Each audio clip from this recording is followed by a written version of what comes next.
Hello survivors and welcome to another Walking Dead Road to Survival video. In this video we're going to be taking a very first look at arenas and the stash. This isn't going to be a really long video. I did hope to do a sort of introduction video for arenas, but because there's issues surrounding the sort of release of it, I'm not 100% certain if certain aspects of arenas are going to be there next week, for instance. And I want my introduction video to be on the game as it is, or the game mode as it is, for as long as possible. And if it's changed within a week, it's pretty useless, I'm going to be honest. So we'll look at the stash first, because the stash is just the easy log in, check your featured section. It should pop up on the screen and you get POW tokens and you can claim them in here. And I'd actually go ahead and say this is a more useful stash than the anniversary stash, which is kind of sad, I guess. You can get 8 of these veteran rings, and these are used as currency to upgrade your current characters. When you go to the Ascendance Tower, that's what you're seeing. They're maxed out veteran ring stats right now. Now, I would say you want to hold off using these veteran rings for as long as possible until you get your first S-Class character and just pile in as all of the rings that you've got saved up into that S-Class character, because S-Class characters are the future, effectively. And Generation 1 and Generation 2 6 stars are, yesterday, pretty much. And let's put it this way, potentially, current 6 stars could become S-Class characters. Now, if you put like 20 veteran rings into your, I don't know, let's say Andrea, and then they release Andrea as an S-Class character, and you use that Andrea to basically make the S-Class character with another Andrea, they will probably lose those veteran rings, and you probably won't receive them back. It'll be like a weapon upgrade, you will lose it all. So I would say save it for a character that's going to make a massive difference, and that is going to be S-Class characters. The other way you can get those, and this is the main way you can get them, is actually within arenas themselves, and they are the rewards for basically placement. You only get them if you get in the top sort of 5 or 10. It really depends on the size of your league, I'd assume. It could expand a little bit, but it's definitely the top 5. And on the face of it, I'd say arenas is pretty good. From what I've done, there's massively fun aspects of it. I thought draft was great, trying to build a team. I like that.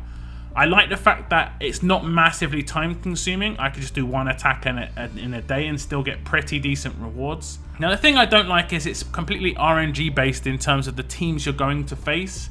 Now, I started an attack before, and I had 3 or 4 of the teams that I came up against, and you come up against 8. You have to scroll left and right just to see them all.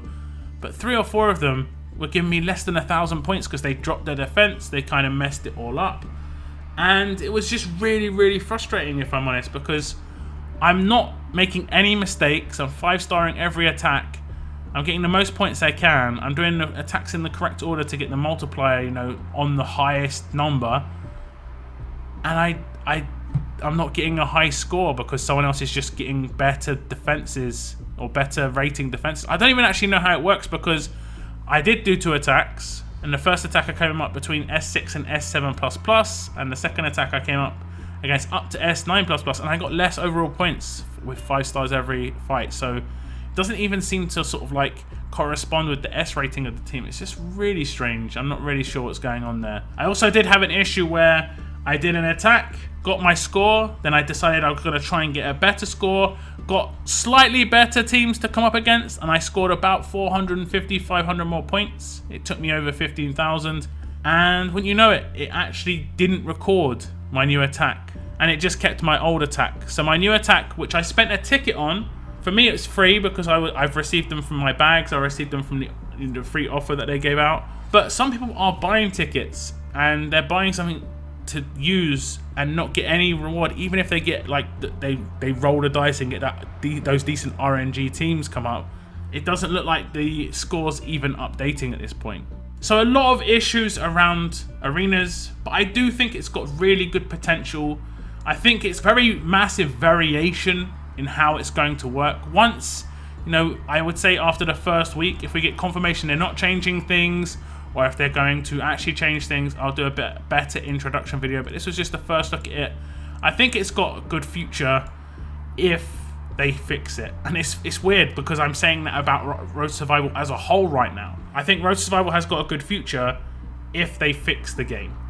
And it's funny that Arenas is basically just a massive reflection of where Road to Survival is right now. But I'm looking forward to this one especially. The old school 5-star arenas. It's going to be quite difficult. I think it's going to be very difficult. Obviously, defense teams pop off so quick. So quick.